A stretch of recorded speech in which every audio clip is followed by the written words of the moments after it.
Hi అండి, అందరికీ నమస్కారం. నేను మీ జగన్మోహిని.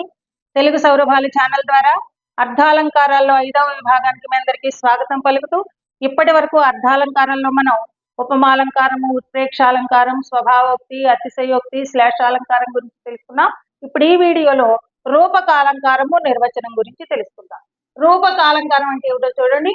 ఉపమాన ధర్మాన్ని ఉపమేయంలో ఆరోపించి ఉపమాన ఉపమేయాలకు అభేదాన్ని చెప్పడమే రూపకాలంకారం అనబడుతుంది. ఈ బాబోయ్ ఎంతుందో అనుకుంటాం. ఏమిటిది చూద్దాం. ఉదాహరణ చూడండి. ఆయన మాట కఠినమైన మనస్సు వెన్న అన్నా. అంటే ఇక్కడ మనస్సుని మనం పోలుస్తున్నాం కాబట్టి ఈ పోల్చబడే వస్తువు ఏమిటనమాట? ఉపమేయం. వెన్న ఉపమానం. దేనితో పోలిక తెచ్చాం? మనస్సుకి వెన్నతో పోలిక తెచ్చాం. యాక్చువల్ గా మనస్సుకి వెన్నకి అసలు సంబంధం లేదు. ఉపమాన ఉపమేయాలకు చాలా భేదం ఉంది.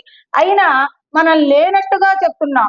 ఉపమానమైన వెన్నకి ఉపమేయమైన మనస్సుకు భేదం ఉన్నా లేనట్లు చెప్పబడింది కనుక ఇది రూపకాలంకారం. ఈ మహారాజు సాక్షాత్తు ఈశ్వరుడే అన్నాం. ఇక్కడ ఉపమేయం ఏది? మహారాజు. మహారాజుని మనం పోలుస్తున్నాం, ఇది ఉపమేయం. ఉపమానం ఏమిటి? ఈశ్వరుడు. మహారాజుకి ఈశ్వరుడికి ఉపమాన ఉపమేయాలకి చాలా భేదం ఉంది. అయినా మనం అభేదం చెప్పడం వల్ల ఇది రూపకాలంకారం అయిందనమాట. అలాగే కుటుంబానికి తండ్రే హిమగిరి శిఖరం. కుటుంబానికి తండ్రే హిమగిరి శిఖరం. తండ్రి ఉపమేయం, హిమగిరి శిఖరం ఉపమానం. ఉపమాన ఉపమేయాలకి అభేదం చెప్పాం కాబట్టి ఇది రూపకం. అలాగే మా అన్న చేసే వంట నలభీమ పాకం. అన్న చేసే వంట ఉపమేయం. ఎలాంటిది? నలభీమ పాకం. ఇది ఉపమానం.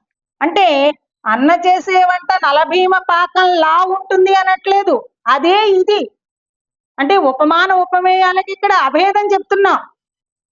అలాగే లతాలలనలు రాజుపై కుసుమాక్షతలు చల్లిరి. లతాలలనలు, లతలు అనేటటువంటి లలనలు అంటే లతలే లలనలు. రాజుపై కుసుమాక్షతలు జల్లిరి. కుసుమములు అనే అక్షింతలు, ఇక్కడ కుసుమాలే అక్షింతలు. అంటే ఉపమాన ఉపమేయాలకు అభేదం చెప్పబడిందనమాట. మా నాన్నగారి మాటలే వేద మంత్రాలు. మా నాన్నగారు, ఇదే ఉపమాలంకారంలో చెప్పాలంటే మా నాన్నగారి మాటలు వేద మంత్రాల వలె మా అందరికీ శిరోధార్యము. అప్పుడు ఉపమాలంకారం అవుతుంది. మనం అలా చెప్పట్లేదు, మా నాన్నగారి మాటలే వేద మంత్రాలు, వేరే వేద మంత్రాలు ఏం లేవు, మా నాన్నగారి మాటలే. అంటే ఉపమేయాన్ని మనం ఉపమానంగా ఆరోపించి చెప్తున్నాం కాబట్టి ఇది రూపకాలంకారము. ఉపమాన ఉపమేయాలకు భేదం ఉన్నా లేనట్లు చెప్పడాన్ని రూపకాలంకారము అని అంటారు. విన్నందుకు మీ అందరికీ ధన్యవాదాలు. ఈ వీడియో కనుక మీకు నచ్చినట్లయితే లైక్ చేయండి, షేర్ చేయండి, సబ్స్క్రైబ్ చేయండి. మరో మంచి వీడియో చేసే అవకాశాన్ని నాకు కలిగించండి. స్టూడెంట్స్ అందరూ కూడా వీటిని ఉపయోగించుకుంటారని ఆశిస్తూ మరో మంచి వీడియోతో మీ ముందు ఉంటాను. Thank you.